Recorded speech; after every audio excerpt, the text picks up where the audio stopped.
For me, this is one of our proudest moments in the festival. And after I first spoke to Katy Gardner in October 2019 about Writing on the Wall publishing this book, this is the culmination of over a year's work on the publishing side and really a lifetime's work for Katy and Susanna to bring this absolutely wonderful book to publication. PPHC seemed to be at the centre of where any action was.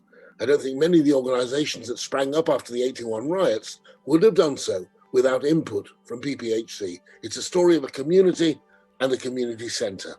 It's self-critical, it's the good, the bad and the ugly, but the good does massively outshine the rest.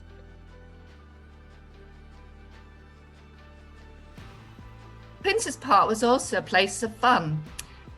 We had an arts festival in 1992 and people wandered through the waiting room on stilts, much to the bemusement of the patients and amusement of the patients as well. We had Cyril Taylor on a bicycle dressed as Santa delivering Christmas presents in the waiting room.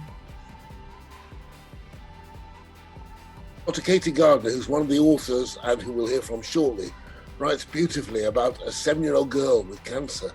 And I quote now, "She came home to die and I stayed up all night with her and her single parent mum.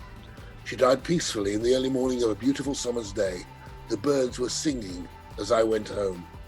And there's humour as well. She writes of an elderly patient who was very unwell with a urine infection. He was rambling a bit, he kept mentioning goats all the time.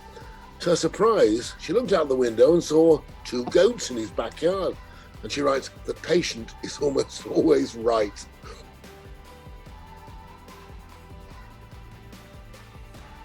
The enthusiasm, the camaraderie, the commitment of every member of the team, I guess, was inspiring.